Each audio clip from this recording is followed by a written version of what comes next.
attacking every member of your family because is you such have a to poison. write, because I'm just saying what I would have done. If that was people in my family, I wouldn't want them anywhere near my coronation, which, by the way, can only be a matter of time. Well, you may recall that Harry and Meghan, the favourite friends of the show, spent years trashing the royals as a bunch of cruel, privileged racists trapped in a terrible prison of an institution. So imagine our surprise when a spokesperson for the couple confirmed via People magazine that Princess Lilibet Diana had been christened. Why would they use a title for their children that represents an institution they loathe so much? Outspoken journalist Piers Morgan has warned Prince Harry and Meghan Markle regarding their kids Archie and Lilibet following their reunion with King Charles. Speaking to the Woman and Home, the former Good Morning Britain presenter also calls Prince Harry and Meghan my old friends. Piers Morgan warned the royal couple about the online safety of their children. My old friends the Duke and Duchess of Sussex keep preaching to us about privacy and about the need to be careful online and how dangerous it is for kids. And then what do? He said and adds, they upload photographs of their 5-year-old child on social media for her birthday to billions of people, immediately recognizable. The journalist continued, and I'm like, what are you doing? What is this about? Why would you preach about privacy? Why would you lecture the world to be very careful with children online and then put your own child out there to millions of people? It makes no sense to me. He went on saying maybe it makes sense to Meghan and Harry's fans. I don't know, but to me, that is a classic example of the kind of double standard that I think is ridiculous. If you are going to start preaching about stuff, at least try and live up to it. Don't immediately do something which is the complete opposite of what you've been preaching about. Piers Morgan advised the couple. Just over a week ago, Prince Harry made a private trip to the United Kingdom. It wasn't a public tour. There were no cameras, no official itinerary released to the press. Instead, the Duke of Sussex, along with Meghan Markle and their 2 children, Archie and Lilibet, quietly reunited with King Charles and Queen Camilla at Highgrove House.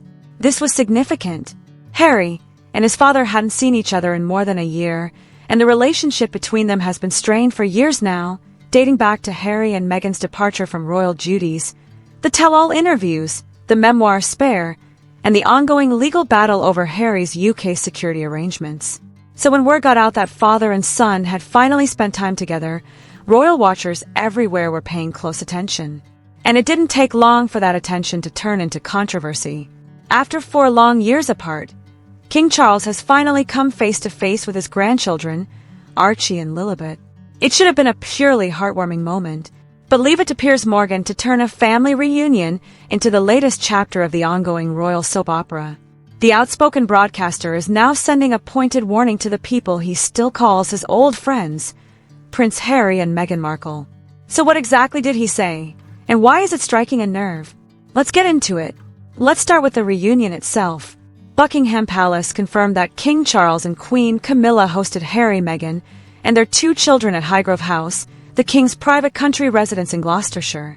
This marked the very first time Charles had seen Archie, now 7, and Lilibet, now 5, in person in 4 years. That's a huge chunk of these kids' childhoods that their grandfather missed entirely. According to royal insiders, the meeting came with strict conditions attached. Sources close to the family suggest Charles was firm that this visit could not be turned into a public spectacle or used for any kind of personal promotion. No official photos were released. No detailed statements followed. Just a quiet, private afternoon. At least that was the plan. Enter Piers Morgan. Speaking with Woman and Home magazine, Morgan, who has known Harry and Meghan for years and still refers to them as his old friends, didn't hold back.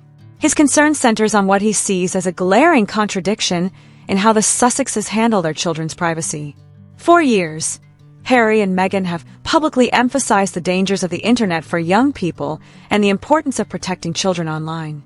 Meghan has spoken at length about online safety, and the couple has positioned themselves as advocates for digital well-being, even meeting with tech executives and lawmakers on the issue. But Morgan points to something that, in his eyes, so where does this leave Harry and Meghan? PR experts weighing in on the situation have offered surprisingly simple advice: stay quiet. Commentators suggest that because the public reconciliation storyline is such a big deal, the smartest move for the Sussexes right now is to avoid interviews, avoid hints about whether the reunion felt warm or awkward, and just let the moment speak for itself.